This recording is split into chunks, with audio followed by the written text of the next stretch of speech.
Hello, everybody. Welcome back to episode 3 of season 2 of House Divided.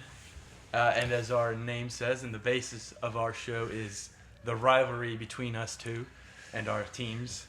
We wanted to focus on the top 10 CFB rivalries and top 10 NFL rivalries.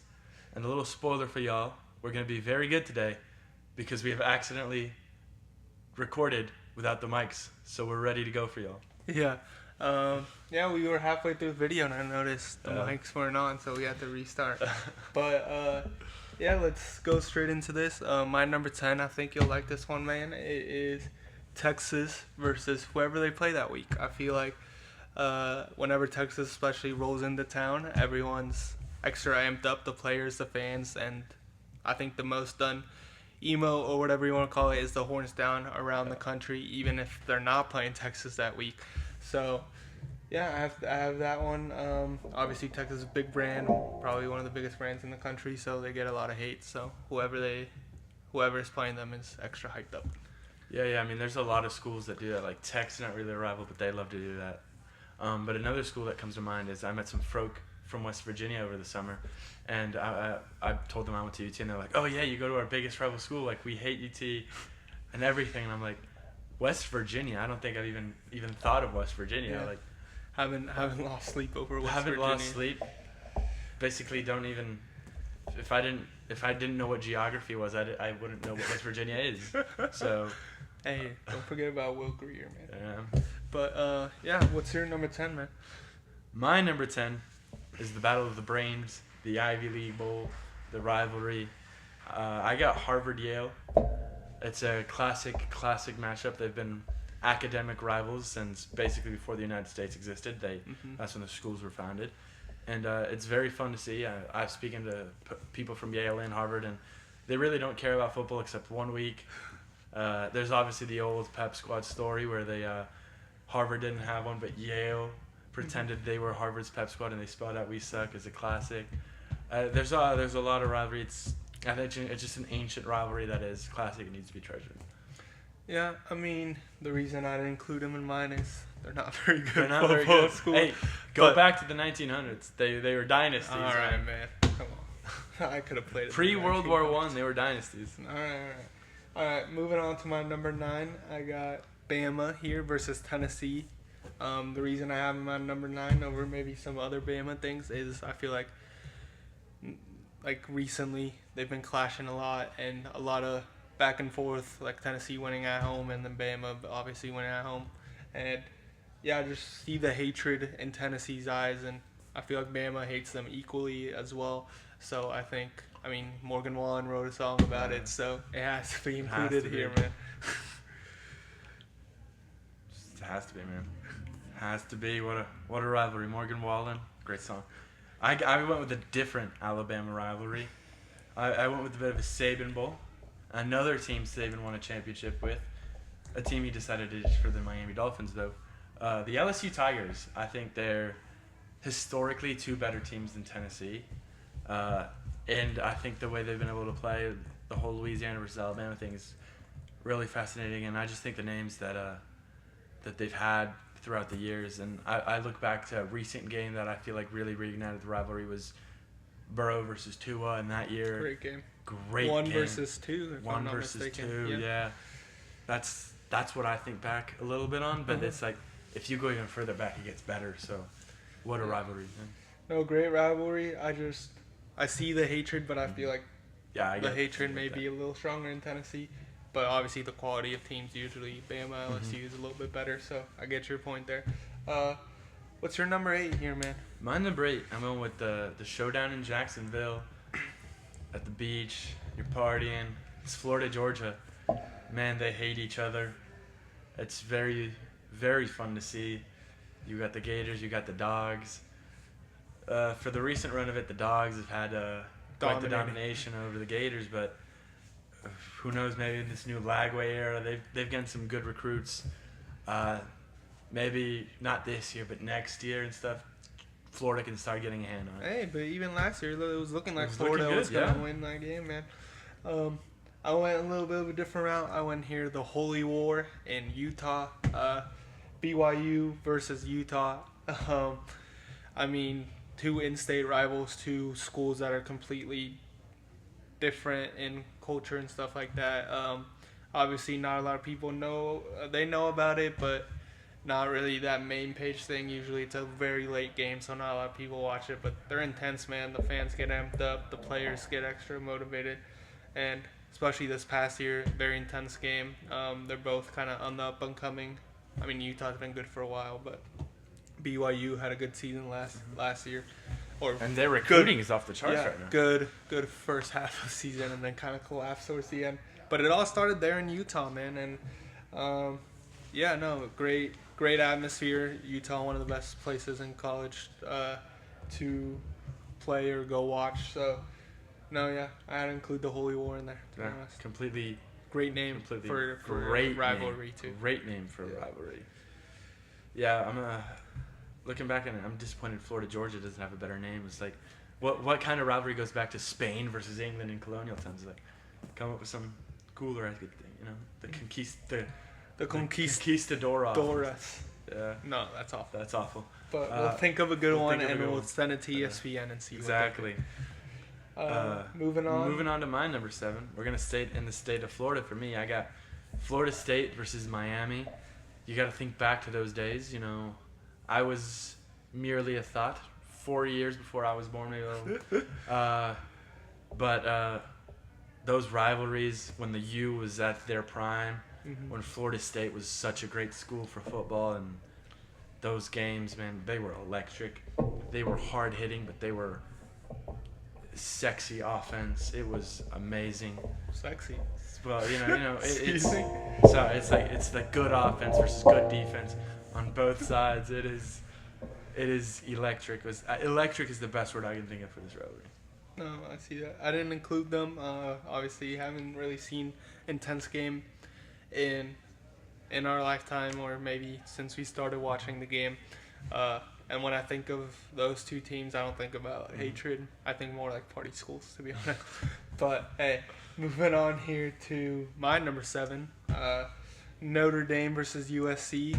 Kind of two very historic programs. Obviously, Notre Dame's back at their peak, and USC, we thought with Lincoln Riley would get there right away. They had some good years for Caleb, obviously, but they're still trying to get back. And I mean, just obviously a little gap of time where they stopped playing, but now the last couple of years continue playing, and I'm glad they play every year because two great teams, historic teams, and just a great rivalry. It's kind of weird to think they're rivals when they're really across the country, but no, great rivalry. I think it's has to do more with their history and how dominant they were back in the day. Yeah. Agreed, man. Moving on to our number 6s, a rivalry renewed, one that's close to the heart. In fact, it was the foundational idea of this not TV show, of this podcast. Actually. Yeah, sorry, quick correction. It is Texas versus Texas A&M. There is nothing quite like the hatred. As you mentioned earlier, so many schools hate on Texas. It's like their rival. But with A&M, it might be true. And A&M hates more than anything. It is what makes them move every day. It is like their core value. So I think it's perfect. And the way it's culminated in the last decade since Tucker's field goal to what it was this November in College Station, it was beautiful. Yeah, I mean, that's also my number 6. I feel like it would be higher maybe if it didn't take that big gap. Yeah. But, I mean, like you mentioned, no one hates Texas more than A&M, not even OU, even though you guys pay more attention to OU. But, yeah, I mean, two towns, or Austin's a city, but two locations 2 hours apart. I feel like no one's a bigger hater on Texas than A&M. Like, Texas would sneeze and A&M will post everywhere like, oh, Texas sucks or whatever. But, yeah, like you mentioned, coming back, hopefully it stays that the last weekend of the year, and, yeah, just keep switching back and forth, and hopefully we can start winning some of those games, man. Yeah, A&M's got Lex Luthor levels of hate against Texas. Exactly.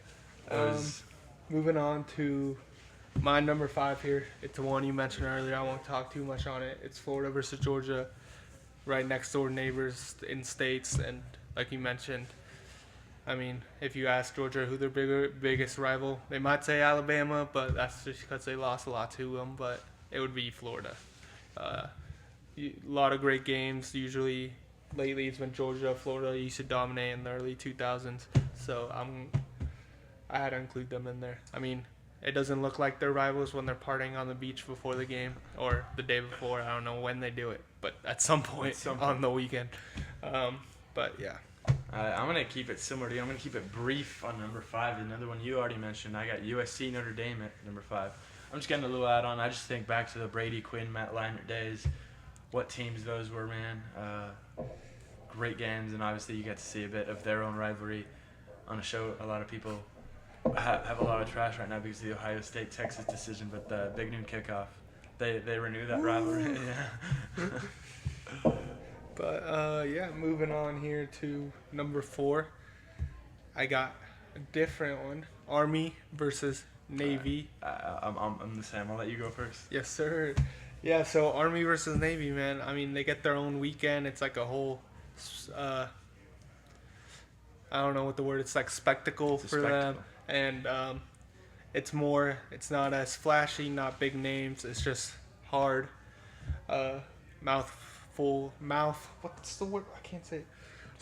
Smash mouth football. Wow. And yeah, it's just running the football and just who can create better run options, basically. But I mean, obviously back in the day they were dominant, and I mean Army had a great season this season, and yeah, I think obviously if you get your own weekend, you play that kind of football, you have that hatred. I think it has to be up there on this list. Yeah, I agree, and just plus the sense of patriotism it gives America. It's just great, and I think it's part of why it deserves its own weekend. Yeah, I agree. I hope we have the same top 3, maybe not in the same order. I think we definitely do. But unless you have some crazy wild card. I don't know, man. What's your number 3 here, man? My number 3, I went with the Iron Bowl. I have Alabama, Auburn. Even in years where Alabama's been far superior and Auburn's been not great, the game is still insane. Here it was 4th and 28 only 2 years ago. Mm-hmm. And this is just a rivalry that is hated and heated. And it is intense every year, whether it's in Tuscaloosa, whether it's in Auburn. It is incredible. Yeah. I went different for my number 3. I went Oklahoma versus Texas. I mean, I feel like those are very switchable. The reason I did this is because Texas does have a lot of... I mean, Bama does too, but I feel like... Honestly, I just like the name better, I'll be honest. I like the Iron Bowl better than Red River. I mean, I feel like Texas is up all time, right? But it's pretty close. Yeah, it's pretty close. Yeah, just Red River, they're across state, cross a river, and they meet in the middle. It's in Texas, but in Dallas. And everyone comes up or comes down, and it's just great atmosphere. Chanting the whole time, before the game, during timeouts, during anything. OU sucks, Texas sucks, whatever, horns down. Anything you want to say. Some electric games over these past years with Baker, with Kyler, with Caleb's 80-yard run or whatever that was. This past year, great game. No, not this year. That kind of sucked. The year before, great game with Dylan Gabriel. Yeah, that was a heartbreaker. No, usually a lot of points scored. Great game. Obviously, great hatred. I'll move on straight on my number 2, Bama versus Auburn. A little closer in distance. Iron Bowl, it sounds more smash mouth football, like I like to say. And yeah, I had to put him in number 2. And I guess your number 2 is the one. My number 2 is the Red River Showdown. As a Texas student, it's one I've gotten to know really well. It's really great. Just this year, it was beautiful watching us absolutely destroy and massacre the Oklahoma Sooners. But even the year before, it was a heartbreaker, especially when that felt like our year. Mm-hmm. And then a couple years before, I remember the Caleb Williams comeback. That might be one of the biggest heartbreakers. Yeah, Dickers, Gabe winning kick. Oh my God, beautiful! A lot of great moments. Over the last couple of years, it's gotten a lot closer, which is a lot more fun. Yeah. There was obviously the Baker Kyler years where we struggled. Yeah. But overall, a great rivalry, and it just really exemplifies. It brings all of Texas together and all of Oklahoma together. It turns a 3-hour drive from Austin to Dallas into a 5.5, 6-hour drive. It's crazy. It's it's just really exemplifies this Texas, this Western, Southwestern, Like a duel, or basically. duel. It's like a duel. Yeah, exactly. Yeah, but all right. I think we have the same number one here. Michigan versus Ohio Yeah, State. I've got the game at It's number called one. The Game. That should It's tell the game. That should tell you enough. Obviously, I will say great rivalry. Obviously, a lot of hatred. There's one thing I don't like about this rivalry. The fact that in those states they don't use those letters, I think is a little corny, I must say. But I mean, that should tell you how much they hate each other. But to me, it's a little extra. But I mean, great games. We saw Ohio State dominate in the late 2010s, and then Michigan here in the 2020s. Just I mean, Ohio State won the Natty but lost at Michigan, and they feel like they had a bad season. Yeah, exactly. That's what matters. Who was that? There's this one Ohio State coach who says if you don't beat Michigan, there's no point in. It was probably Urban Meyer. Yeah. Or maybe not. I think. Who remembers? But I mean, it starts from a war. The original. It starts from a war over Toledo, so that's crazy history enough. But then you add the fact that they hate each other. They can't say their letters. They can't even say their names. They call themselves the team up north or the team down south. Mm-hmm. And I mean, usually great football teams each year. Charles Woodson was supposed to be the Ohio native, goes to Michigan. There's plenty of stories the other way. There's this one guy actually who won the national championship with Michigan a year ago and then transferred to Ohio State and won the national championship. I did not know that. That's actually crazy. Yeah, crazy story. He's probably hated by both teams, even though he won with both. Heated rivalry, though. They absolutely hate each other. The other thing I love is it's Michigan smash mouth football versus the high-flying, high-octane, high-powered Ohio State offense, which I think part of the reason they fail is they try to do smash mouth when they were really the high-octane they need to go back to and they went back to it in the playoffs to be a high-octane and bam, explosion. You have more speed, more agility, more talent. Go back to that. Don't try to play Michigan-style football because you can't beat them at their own game. You have to play your own game. But we'll see if this year defenses every year and great atmospheres as well. NFL is littered with Michigan and Ohio State players. Yeah, but hopefully we'll see if this year Ohio State can finally it's been break 4 in a row. 4 in a row, correct. But we'll see, man. Especially because Michigan just had a down year, so I think they'll be a little bit better this year. And we'll see. Maybe with a freshman quarterback, even if they come with a stronger team, it'll be it might be. But hey, he gets to play him at home, so that'll be an added bonus. But that concludes our top 10 rivalries for college football. Let's go straight into the NFL, man. I'll get us started off with my number 10. There's not a lot of history with this, just recent history. I had to include it though. Chiefs versus Bills. Yeah, I had to give it a shout. I mean, 5 out of the last 6 years have faced in the playoffs. Obviously, a little one-sided in the playoffs, but I feel like over these last 2 years, when it comes in the regular season, it feels like a playoff game, and it feels like these are obviously the two best teams in the conference and two historically great quarterbacks, and it's just going to be a rivalry that's going to even grow in the upcoming years if these quarterbacks stay, which I think they will. Yeah, they definitely will. That was one I had. Literally, my number 11 rivalry was right there. For my number 10, I'm gonna bring one that might bring some painful memories up for you. I went Cowboys-Packers. Dude, stop. He caught it, bro. He caught it. He didn't catch it. Who knows? It's just an incredible rivalry. It dates back ages, back to the NFL pre-merger when they would face off, when the Packers were the dynasty, back to their 2 Super Bowls, and obviously later they would play each other in every playoffs. I mean, you look back to Aikman and Favre. You look to Roger Staubach and Bart Starr. Romo, Rogers, Dak Rogers. Love Dak. Great names right there. Great names right there. Yeah, Dak hasn't been able to beat the Packers in the playoffs, man. Gosh. But no, great rivalry. My number 9 here, also maybe not so as recent as Chiefs and Bills, but kind of recent. It's 49ers Seahawks, obviously division rivals. We saw early 2010s with Richard Sherman and Crabtree. I think that kind of spiced it up a little bit, faced each other in some big playoff games. And I just think since they're in the same division, had big games between them in the playoffs and stuff, I had to give them a shout. And just like, you try me with a sorry receiver like Crabtree, one of the best quotes post game ever.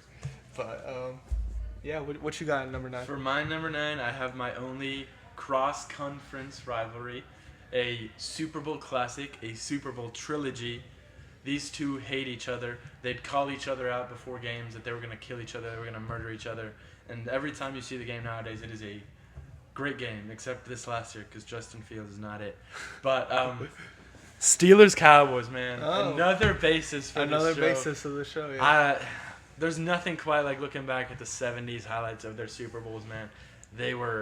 It's like they were playing, if they'd played each other 12 times that year, you could, like, they hated each other, man. And that's not something you expect from a cross-conference game. They have so much history together.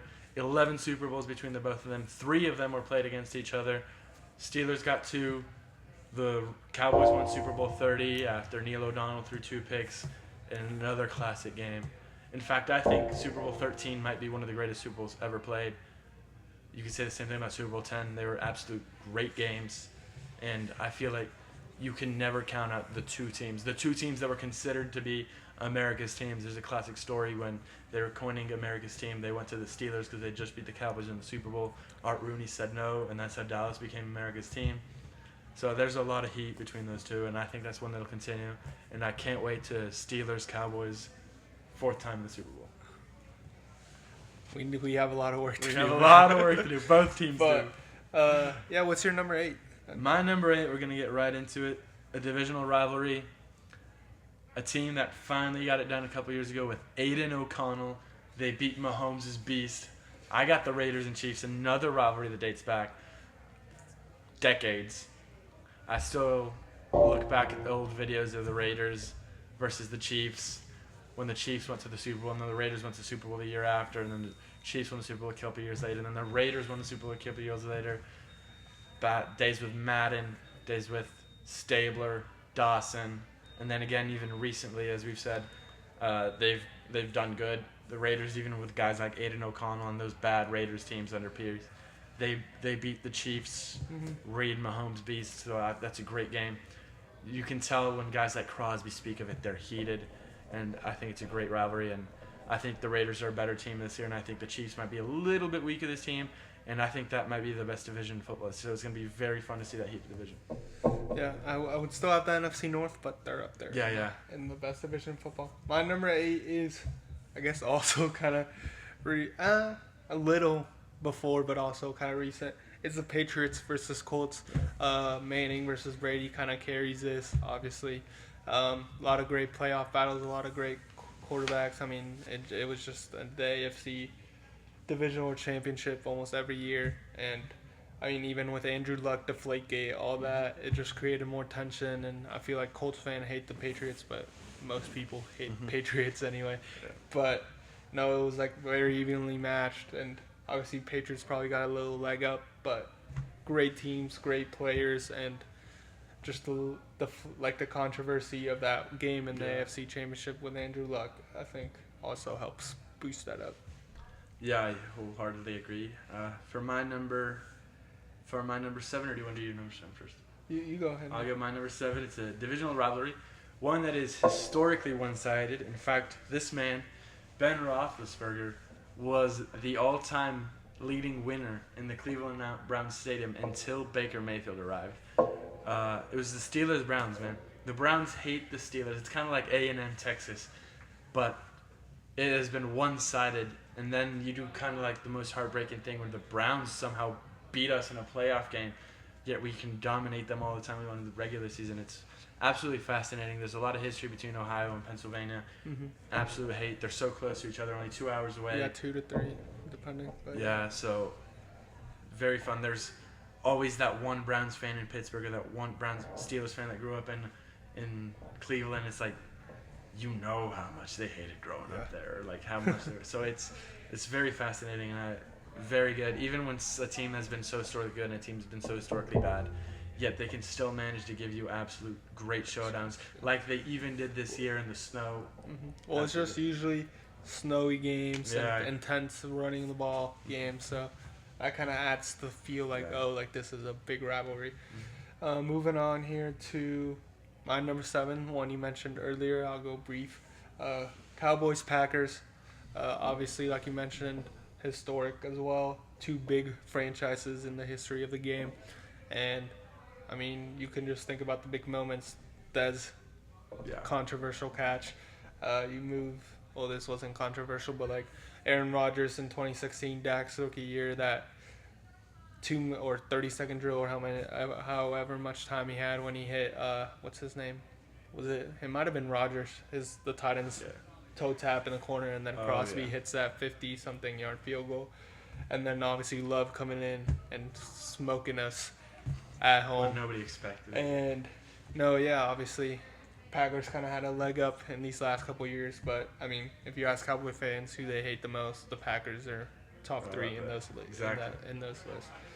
Moving on, I'll go straight into my number 6 because you just spoke about it. Steelers Browns. Obviously, divisional rivals see each other twice a year. Like you said, close proximity. Fans travel wherever it is, driving, and I mean, like you said, it's just smash mouth football, and you can tell the hits are bigger. I forgot what year it was, but when Mason Rudolph got destroyed, like that is the definition of this rivalry. Exactly. So I had to include them in there. And then what's your number 6? For my number 6, I have another one you're going to be familiar with. I got the Niners and the Cowboys. Mm-hmm. Nothing exemplifies NFC football in the 80s and 90s like Niners versus Cowboys. Just 8 Super Bowls between those two teams in those 2 decades. The triplets you had Emmitt Smith, Aikman, and Irving all going up against the absolute stacked Niners team. You had the Great Wall of Dallas. You have Ronnie Lott, but you have both Montana and Young, Jerry Rice. You have Owens, who in fact played for both teams. Yeah, and Sanders, who played for both teams. Sanders, who played for both teams. You see the interviews of it's like, we don't talk about the Cowboys. Like, we don't talk about Dion, as something like Jerry Rice said. And then he came to the Niners. So it was crazy, great. Nothing. It's one of those that last 2 decades. Unfortunately, we really haven't been able to see it as much as we'd like recently. Yeah. But hopefully they're both are playoff contenders this year. So hopefully we get to see them. My number 5, another one you mentioned earlier, Cowboys Steelers, man. Kind of goes like you said. It's one of the bases of this show, especially growing up in Mexico. It's like those are the 2 teams. The 2 teams. Well, maybe of course, throw the Raiders in the Raiders, but that was later, closer to the West Coast. Yeah. But I mean, when we were growing up, it was the Cowboys and Steelers because our parents grew up when both those teams were successful, so they chose those teams, and obviously, whatever your dad chooses, it kind of gets built into you. Probably the 2 biggest brands in football. Obviously, Steelers have 6 Super Bowls, Cowboys have 5. Like you said, playing each other in 3 Super Bowls. Obviously, maybe a little bias pushed it up, but I think the 2 biggest brand of football is playing that many times in the Super Bowl, and yeah. Yeah, no, very valid. I struggle with not putting it higher as well. Moving on to my number 4, you also just spoke about it. Cowboys. I haven't done my number 5. Sorry. Yeah, sorry. For my number 5, I'm going to go with the game that was usually played right before the Steelers-Cowboys game. I'm going with Steelers-Raiders. Those weren't even football games. Those were just fights. That was headhunting. I don't understand how Lynn Swann made it out of a game alive. I don't understand how he played 2 weeks later in a Super Bowl. They hated each other, man. You go back and ask the Raiders fans who they hate, the Raiders players from the 70s, they'll tell you the Steelers. You say the same thing to the Steelers, they'll tell you the Raiders. They absolutely hate each other. Madden versus Knoll was an absolute coaching masterclass. And so many iconic moments. In fact, the most iconic moment in the history of the NFL, decided by the NFL, its players, and its fans all together. The Immaculate Reception. It defines this game. It created a dynasty. And then throughout that entire dynasty, when the Steelers won Super Bowls, it's because they beat the Raiders the game before the Super Bowl. When the Raiders won a Super Bowl, it's because they beat the Steelers the game before. So, and then... kind of like, the Steelers are a steel city. The Raiders have steel colors. Yeah. So it's kind of just it's built silver into and black it. It makes black sense. And gold. Yeah. So, moving on to your number 4. Sorry. Didn't mean to interrupt. My number 4, it's Patriots, Colts, but again in parentheses, more specifically Brady Manning. As you said, Deflategate was an incredible incredible game, an incredible scandal that really was like, oh, the rivalry will continue past Brady Manning, and then just the incredible amount. People forget Brady beat Manning a lot, similarly to Mahomes, Allen, but Manning is just on another level. Like 5 MVPs, that's unprecedented. Hasn't been done again, and maybe probably won't ever be. He was incredible, man. Yeah. And Brady, 7 Super Bowls, hasn't been repeated. Probably will never be repeated again.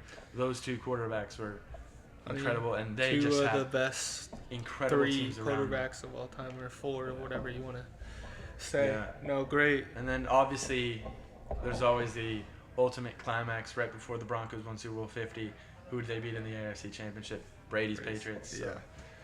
Yeah. Ultimate rivalry with a storybook ending. Yeah. Moving on to my number 4, you spoke about it earlier, Cowboys Niners. I feel like this is the second team I hate the most. I just don't like the Niners. Cocky fans, annoying fans. Obviously, all the history in the 90s and all those games. Obviously, recently I think was 2 years in a row we played each other in the playoffs. Obviously, got beat. I was there for one of those games. I think it was the Dak slide game, not the Zeke. Not the Zeke. Not the Zeke. Whatever that was. I don't know what that was. I can't even describe it, man. But no, yeah, it just feels like personal. It's like gold versus silver. America's team versus the gold miners.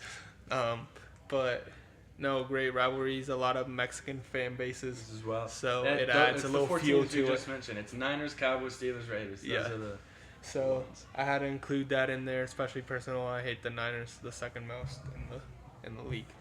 Moving on straight to my number 3 is the team I actually hate the most in the league. It's Cowboys Eagles. Obviously, division rivals see each other twice a year. Usually, we split those. Very intense games. I think I just hate Philly fans in general. They're obnoxious, annoying, and yeah.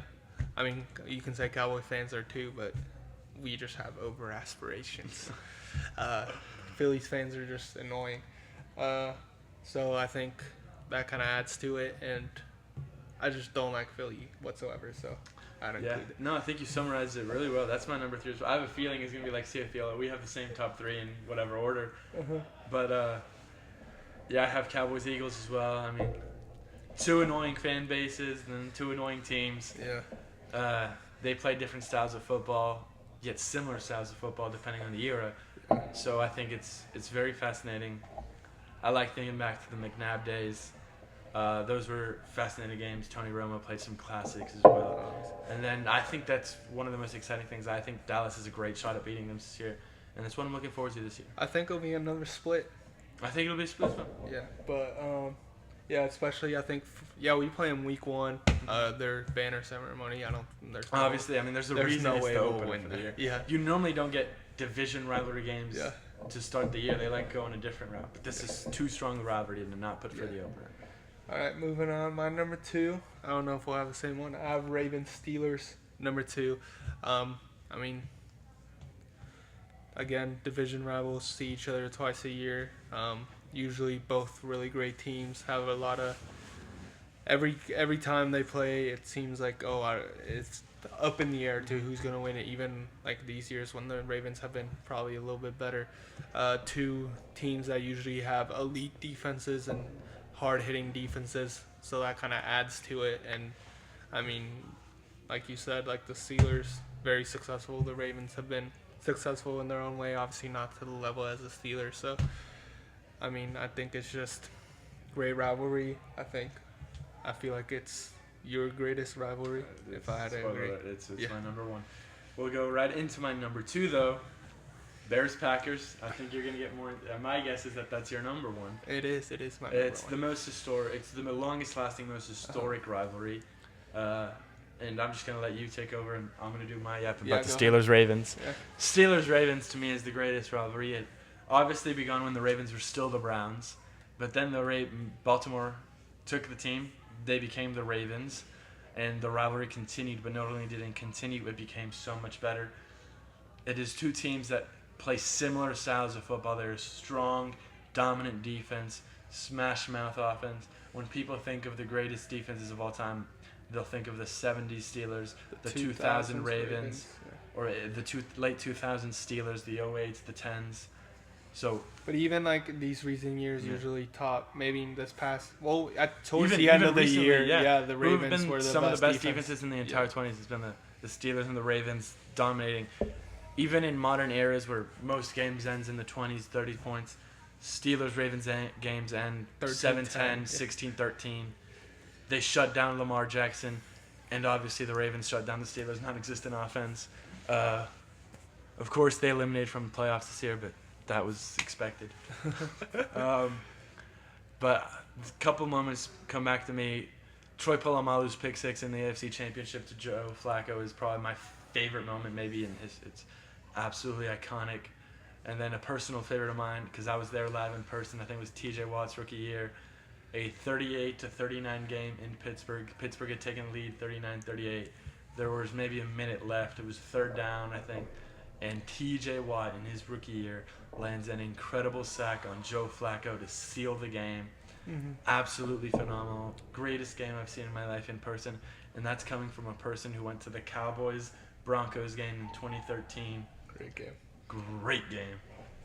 Yeah, but I'll go straight into my number one. I did Packers versus Bears. I just feel like you said, kind of with Ravens, similar style of football, that typical Midwest football. Two teams that absolutely hate each other. We have Aaron Rodgers saying, "I own you," And he's still going through this. Do you guys play the Bears? Yeah, we played Oh, okay. So probably he'll own them. I mean, obviously a little one-sided in history with the Packers getting the leg up, but I just feel like there's no bigger hatred than the Packers have for the Bears, and especially the Bears for the Packers. So I think I had to put that number one, but I see shouts for any other one of these to be number one. But yeah, that concludes our rivalry episode. I have one question for you, and for the Bears fans out there. Would y'all rather beat the Packers this year or beat Aaron Rodgers in your last game ever against him? What do you think? Like, let's say would you rather sweep, because they played him twice. Yeah, Would you rather sweep the Packers or beat Aaron Rodgers in his last game ever against the Bears? I think they would rather beat Aaron Rodgers. I think they absolutely hate that. Especially they hate him because obviously he owned them, but also because he said he owned them. So I think there's that spite and stuff behind Bears fans. So I mean, I'm not a Bears fan, but but it's out there for y'all. It's out there for y'all. Put it in the comments. Yeah, if you're a Bears fan, I know that it's probably rare, but There are a lot of them are in hiding. Yeah. Thank you guys for watching. This was our rivalry video, since we are rivals and sports teams in NFL and college football. And yeah, drop if there's any rivalries we missed, or your top 10 or anything like that. Thank you for watching, and tune in to the next video. Thanks.